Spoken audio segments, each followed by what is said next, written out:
ఆ రోజు మీటింగ్ జరిగితే వేరే ఊర్లో జరిగింది, మా ఊర్లో జరగలేదు. అది మీటింగ్కి పోయినరు అందరూ, మేము పోలేము. అంటే రాత్రికి 1 గంటకు లైట్ బంద్ చేసి వచ్చి పట్టుకుపోయినారు. ఎంత చెప్పినా వినలేదు. మా అమ్మని తోసేసిండ్రు, కింద పడిపోయింది.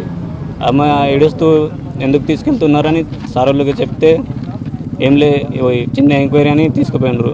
ఇంత రాత్రి పూట ఎంక్వైరీ ఎందుకని మా అమ్మ అడిగితే తోసేసిండ్రు పక్కకి. ఇంకా స్టేషన్లో ఎక్కించి తీసుకుపోయినారు. ఆ స్టేషన్లో మేము మా ప్రూఫ్ ఏంటి, వీడియోలో ఉన్నామా అని చెప్తే వినలేదు, అంటే కొట్టిండ్రు.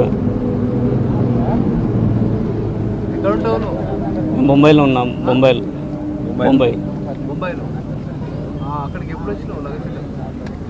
లగచర్లకు వచ్చి 10 రోజులు అయింది. సంఘటన ముందు 10 రోజులు వచ్చింది.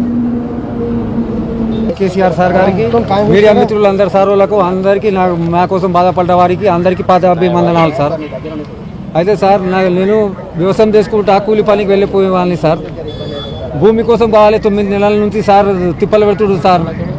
రేవంత్ రెడ్డి సార్ గారు, ముఖ్యమంత్రి రేవంత్ రెడ్డి సార్ గారు అక్కడ కొండారెడ్డిపల్లి ఇడిచిపెట్టి ఇక్కడ మాకు పూలేపల్లి, హకీంపేట్, లగచర్ల, పుల్చెర్లగూడ తాండా, ఆర్బీ తాండా, ఈ 2 తాండాలు 3 గ్రామ పంచాయతీల ఊర్లు భూములు కావాలి, ఫార్మా కంపెనీ ఇస్తా కాంటని మాకు ఇబ్బంది పెడుతున్నాడు సార్. 9 నెలల నుంచి మేము ధర్నా చేసుకుంటే సార్ ఎవరు రావట్లేదు సార్. సార్తో కలవనికి పోతే కూడా సార్ మా వద్దకు రాణిస్తలేడు సార్. ఆయన తిరుపతి రెడ్డి చకపోతే సార్ మా బండ మీద ఆర్బీ తాండా ఒక బాబుకు వాళ్ళ దాయాలకు పక్కలకు కొట్టి పంపించారు సార్. ఎందుకు సార్ మా భూములు ఎందుకు ఇచ్చి పెట్టాలి సార్? మేము బీద వాళ్ళం సార్, 2 ఎకరాలు ఎకరం ఉన్నోళ్ళం సార్. మేము భూములు ఇచ్చి ఎక్కడ పోవాలి సార్? భూమి వాళ్ళ దగ్గర భూమి అమ్మి 40 లక్షల ఇల్లు కట్టుకున్నా సార్. నేను నా భూమి రోడ్డుకు ఉంది సార్. మా నాయన సంపాదిస్తుండు సార్. 5 ఎకరాల భూమి ఉంది సార్. నేను ఇల్లు కట్టేటప్పుడు సార్ ₹1 కోటి ఇస్తామన్నారు సార్ ఎకరకు సార్.